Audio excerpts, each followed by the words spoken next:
They used to say Solomon Carter smiled too much. On a plantation where even the wind seemed to cry, a boy who smiled was not just unusual, it was unsettling.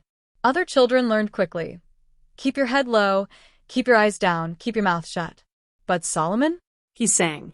Not in words that belonged to anyone in power, but in sounds that wrapped around the soul like warm cloth.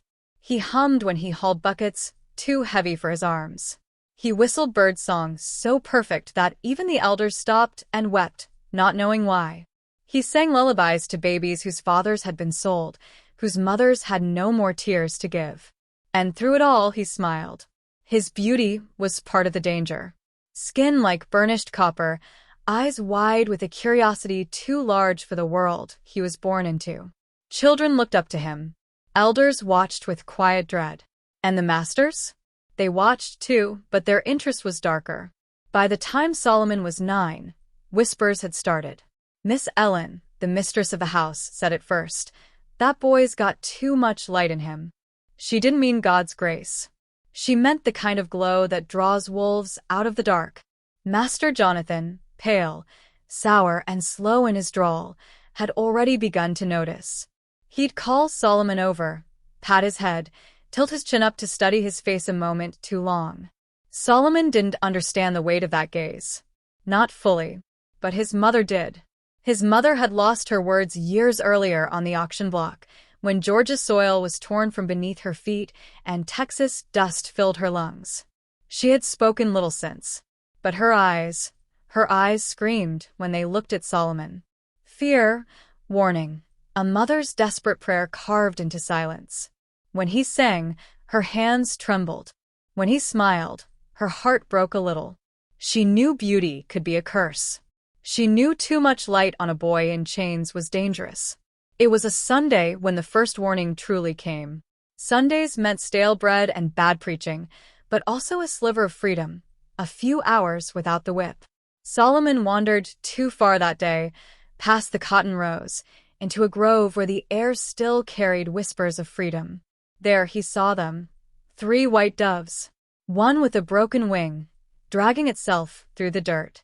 He knelt, humming a tune he didn't know he knew, and the bird didn't fly away. Behind him, leaves rustled. A slow, careful step. Then a voice. "You're a pretty little thing, aren't you?" Solomon turned. Master Jonathan stood only a few feet away, hands clasped, smiling. His words were smooth, like honey poured over hot iron. Solomon froze. His smile faded for the first time. That night, his mother did something she hadn't done in years. She touched his face, pressed his cheeks between her trembling hands, and wept without sound. Somewhere in her silence, the truth settled. The boy who smiled too much was running out of days to smile. Danger rarely arrives with a shout. More often, it creeps in on quiet feet, in whispers overheard, in glances that linger too long. For Solomon Carter, the warnings came before he could name them. It started with silence. His mother, who almost never spoke, began watching him differently. She'd sit at the edge of their quarters, her eyes fixed on him as though she feared he might vanish if she blinked. She could not say the words, but her gaze carried them. Be careful. Stay small. Don't shine too bright. Solomon was too young to understand. His voice was still full of birdsong, his smile still unbroken. But on the white porch of the big house, Miss Ellen's words hung in the humid air like a curse. That boy's got too much light in him. Light. It sounded like a blessing, but in her mouth it was poison. Too much light meant visibility. It meant danger. And it meant Jonathan, the master, would come closer. And he did. Jonathan was not a man of sudden violence. His cruelty was slow, deliberate, stretched thin like molasses. He'd call Solomon near with a lazy drawl, stroke his chin, touch his hair. These were not gestures of affection. They were claims. Possessive. Testing the boy like one tests an animal before breaking it. The others saw it. The elders turned away, unwilling to interfere. The other children grew quiet around Solomon, sensing what he could not. And his mother, her silence was heavy enough to crush the air. It was a Sunday when warning became prophecy. Solomon had wandered into the woods again, where the trees whispered memories older than the cotton fields. He knelt beside the wounded dove, humming softly, when Jonathan's shadow fell across him. "That voice of yours," the master said, stepping closer. "Like honey over hot iron." Solomon's stomach twisted. For the first time in his short life, he didn't smile back. That night, his mother broke. She hadn't wept since the auction block, but now she clutched his face, her tears wetting his cheeks. After he slept, she took a shard of bone and scratched symbols into the dirt floor, a circle, a cross, marks no child would recognize. They were not for decoration. They were prayers. Or maybe warnings sent to the ancestors, begging them to watch over what she could not protect. But prayers alone could not stop what was coming. When a white man in 1812 decided he wanted something, the world bent until it broke. And Jonathan had decided. Solomon still sang. He still smiled. But the elders shook their heads, mothers pulled their children close, and the air on the plantation thickened like a storm waiting to break.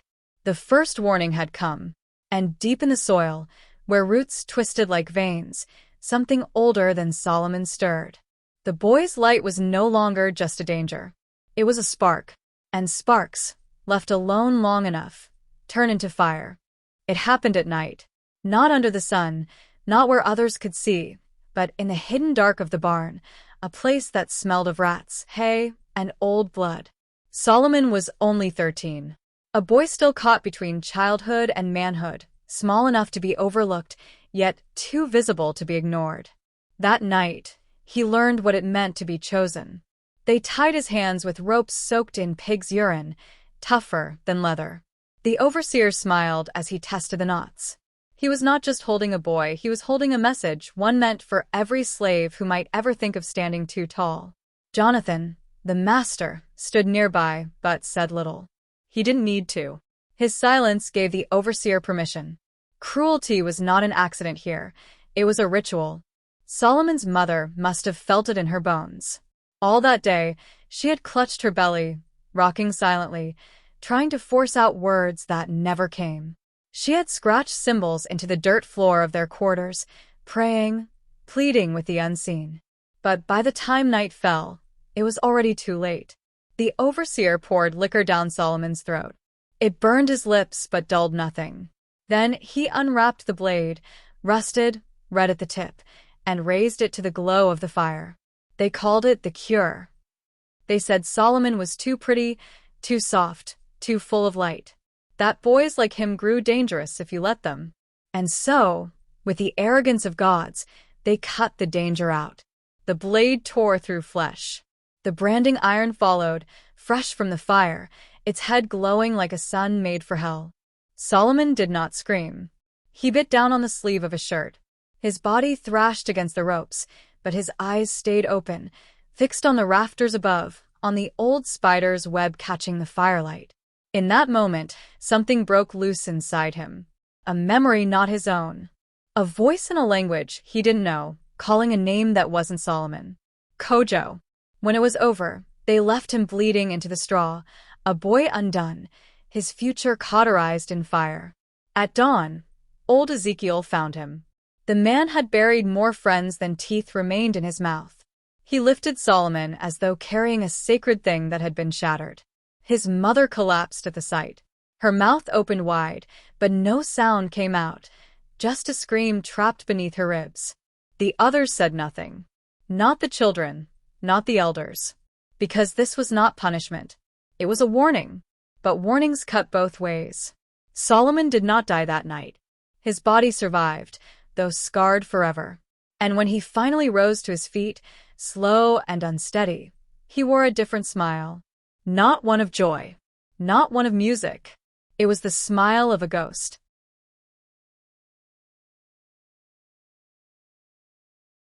They thought they had turned him into nothing. But nothing, when filled with silence, can grow into something unrecognizable. By day, Solomon worked as before. His hands picked cotton, his feet trudged across the fields, his back bent under the same merciless sun. To anyone watching, he was just another laborer, stripped of song, stripped of laughter. But those who lived closest to him noticed something different. His movements were slower, more deliberate. His eyes no longer carried the softness of a child. They had hardened, like embers pressed into stone. The other slaves avoided speaking his name, not out of cruelty, but out of fear. Naming him felt dangerous, like touching fire with bare skin. To say Solomon aloud was to invite trouble, to summon notice. And notice on a plantation was always deadly. So, he became invisible in plain sight. The boy who once filled the air with songs was now a husk that moved only when ordered.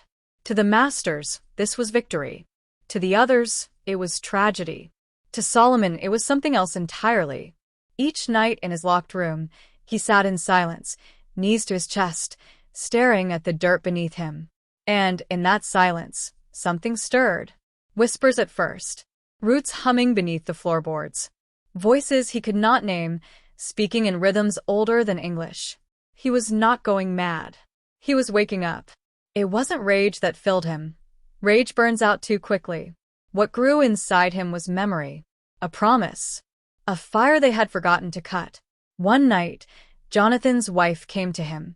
She stroked his cheek, as if testing whether he was truly human. She whispered words of pity, of desire, of control.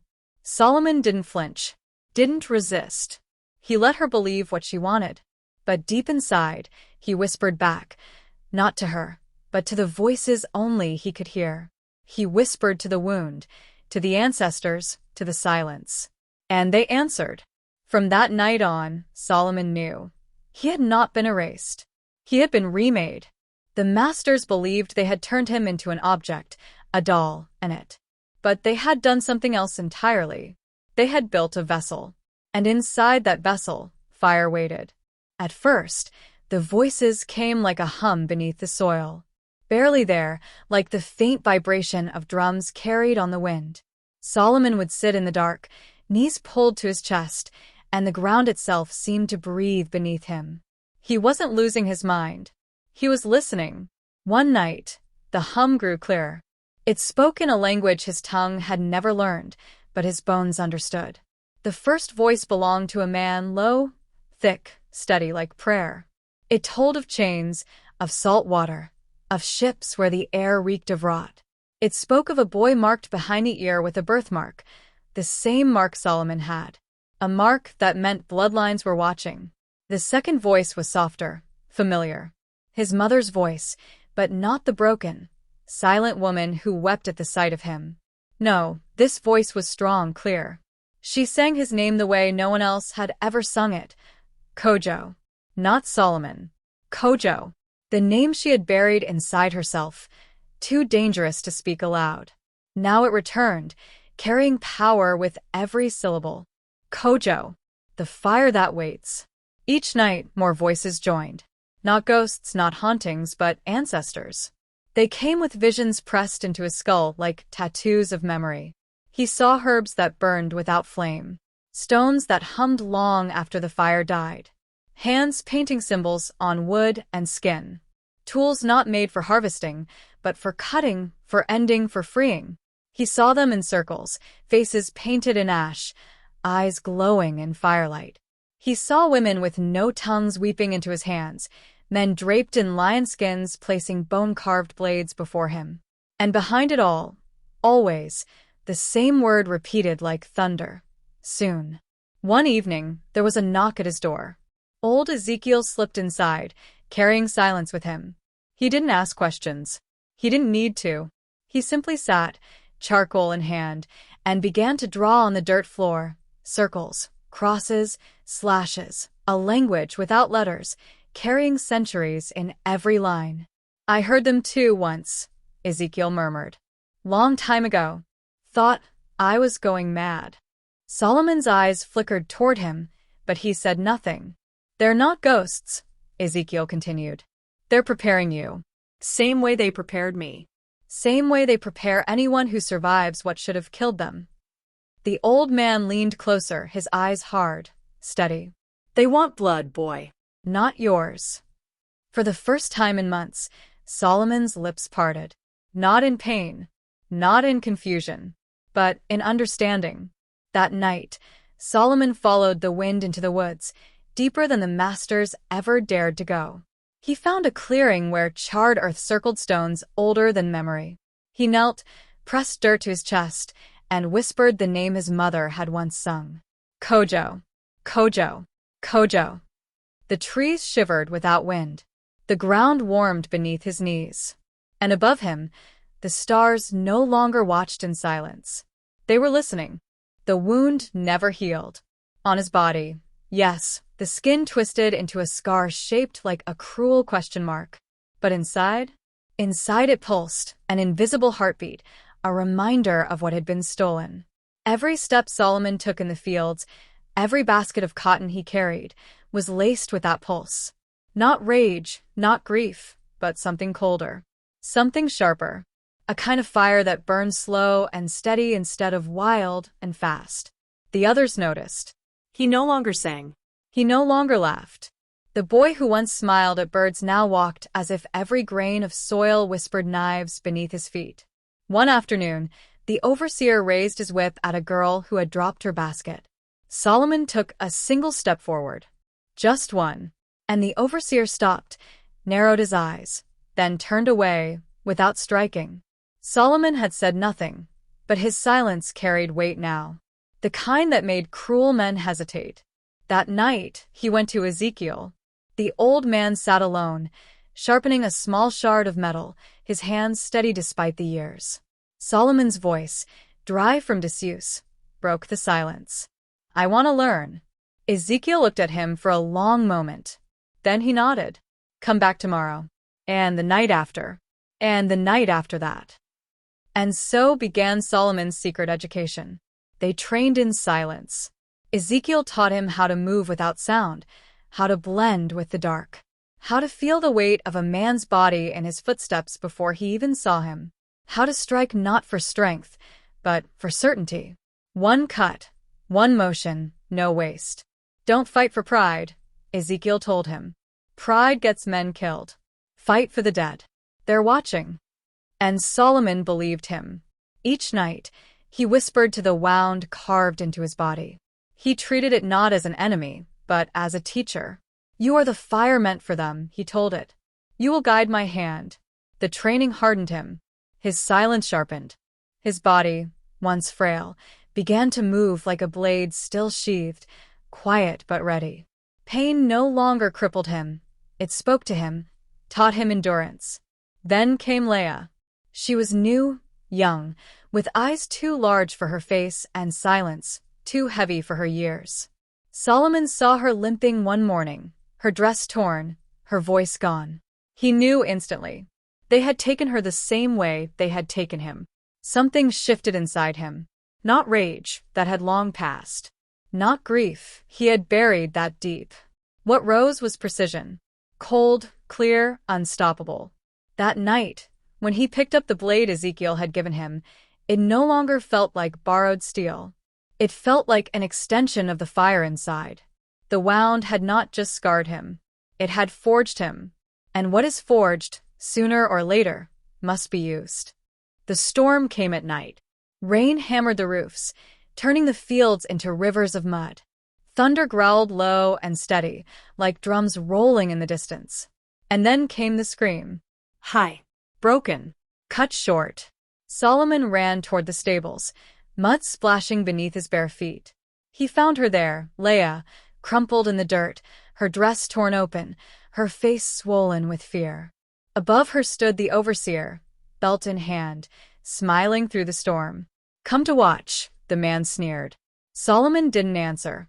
His hand slid beneath his shirt, fingers wrapping around the blade Ezekiel had given him. The overseer stepped forward, whip coiled at his side. "You think you're a man now." That was the last thing he said. Solomon moved, not fast, not wild, but precise. The blade cut through rain, through flesh, through voice. A single slice across the thigh. The overseer collapsed, screaming, clutching his leg. But Solomon didn't stop. One cut for Leah. One cut for himself. One cut for the girl before her. One cut for his mother. Each motion was clean, deliberate, as if guided by the whispers of every ancestor who had ever suffered in silence. The overseer's cries drowned in the storm. His body stilled. His breath left him. And, at last, there was silence. Solomon knelt beside Leah. She shrank back at first, eyes wide with terror. But he only removed his outer shirt, wrapped it around her shaking body, and lifted her gently in his arms. No words, only the sound of rain. He carried her back to the quarters, laid her down near the fire, and covered her with blankets. The others stared, some in shock, some in fear, some with something close to awe. Ezekiel met Solomon's eyes. His voice was low, steady. It begins now. Solomon, soaked in blood and stormwater, nodded once. He had crossed the line. The first blood had been spilled. And there would be more. That night, as the rain eased and the thunder drifted into silence, Solomon sat alone outside. The blade lay across his knees, gleaming faintly in the firelight. He rubbed its edge with his thumb until it bit into his skin. Not enough to bleed, just enough to remember. The wound inside him pulsed louder than ever. Not just his wound, the wound of generations. The overseer's death had not quenched it. It had only sharpened it. Somewhere in the distance, dogs barked. Riders might come. Punishments might follow. But Solomon no longer feared them. Fear had been cut from him in the barn, cauterized by fire. He was not fighting for survival anymore. He was fighting for the dead, for the ones who had no voice. And the dead, he now knew, were very much alive. The moon rose heavy and full, casting silver across the cotton rows. It looked down like an unblinking eye, daring the land to keep its secrets. Solomon stood beneath it, shirt open to the night wind, blade tied at his side. His body had healed enough to move without wincing, but the scar beneath his skin whispered louder than ever. Tonight. For days, the plan had been forming without words. No meetings in the open, no speeches, no chants. Only glances, nods, symbols scratched into dirt that were brushed away by morning. Every man and woman knew their role. Some would guard the children.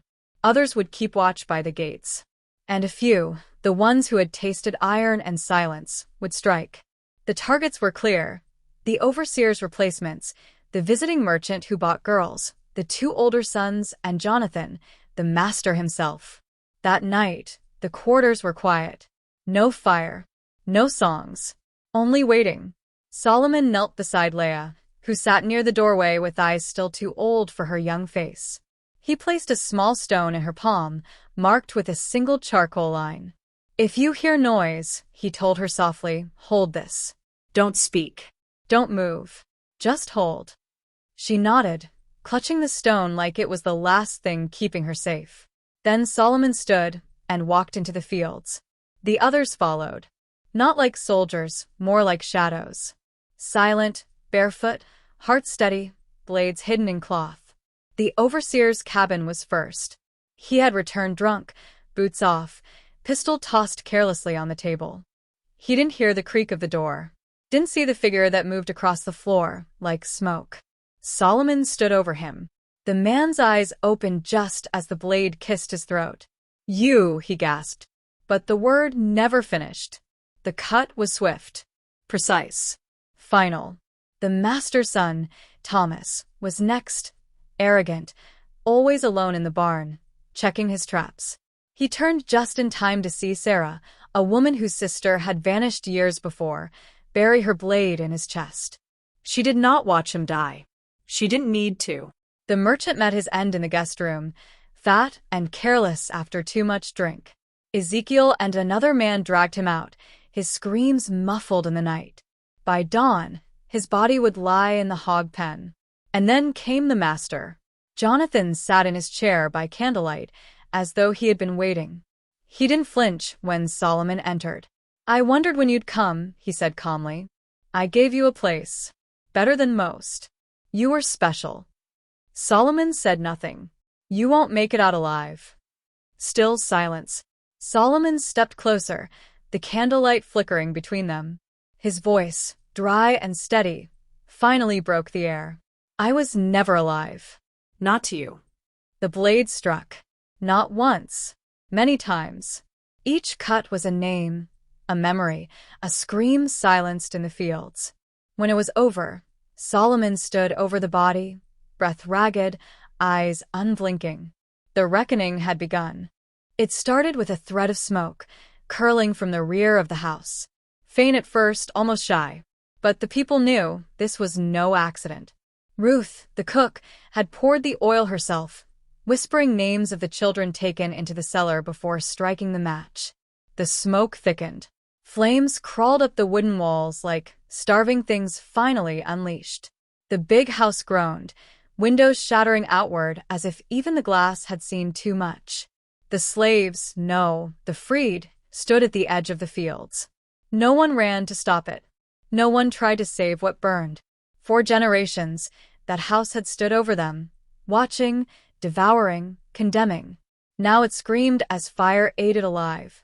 Solomon stood at the front, the orange glow lighting his skin bronze, making him look carved of something older than flesh. His blade hung at his side, but it was no longer needed. Justice had already been delivered. Fire was just the verdict written in flames. The people gathered behind him, women clutching children, old men leaning on canes, young ones with eyes wide and shining. For so long, the house had stared down at them from its porches. Tonight they stared back.